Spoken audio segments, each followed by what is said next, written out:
morning mga kadada. So karon ato ni buhatan og tutorial kay naka 300 viewers tayo.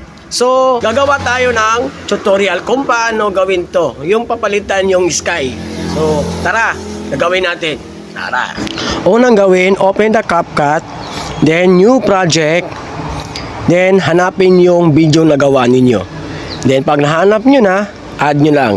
Then hanapin yung timing kung saan kayo magsisimula. So dito, click nyo lang yung video nyo at i-slice nyo at i-delete nyo na lang. Then hahanapin mo muna natin yung ending nito para makasimula tayo. So dito, hinahanap ko muna yung ending. Pag nakuha ko na yung ending at i-slice ko at i-delete ko yung natira. Yun. Ay delete niyo na rin yung CapCut na logo para hindi ma-copyright. Then dito, hahanapin ko yung nagtatapon ako para mamaya ay simple na lang tayo maglalagay ng effects. Dito hinahanap ko muna yung timing para mamaya dito na. So, mag-a-add ako ng effects. Ito yung nakuha kong effects, yung pinaka-uli. So, add ko muna, then cut, then delete. Then i-overlay natin yan yung effects natin, i-overlay natin. So hahanapin natin yung overlay. Pag nakita nyo na yung overlay, i-down nyo lang. Pag na-down na yan at nakikita nyo yung nakatapat silang dalawa, then dyan na tayo mag-masking. So hanapin yung masking sa baba, sa tools. Hanapin muna natin yung masking. Ayun, mask. Then, yung horizontal yung pipindutin natin. Then, i-adjust natin dyan at maglalagay tayo ng feeder dyan. At maglalagay tayo ng 2. Maglalagay tayo ng 2 feeder dyan. Ayan. So, pag nalagyan na, i-adjust lang natin yung yung screen niya. Hawakan nyo yung sa phone nyo, then para ma-adjust siya.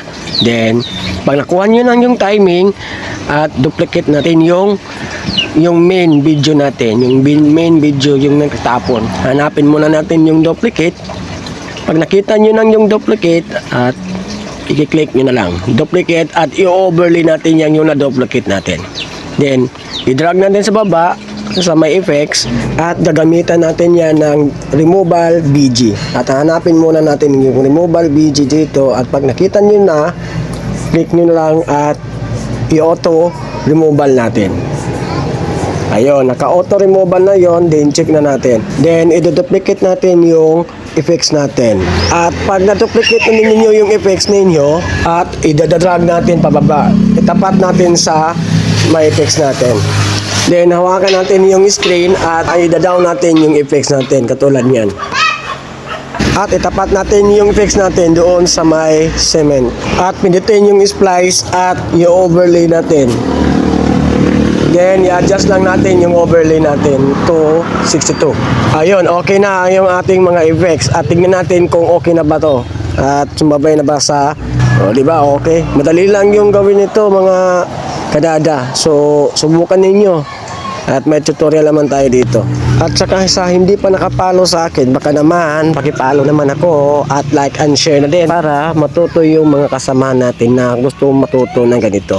At paki-comment naman kung taga saan kayo para alam ko kung saan patungo yung mga video natin. Salamat! It's never as it seems.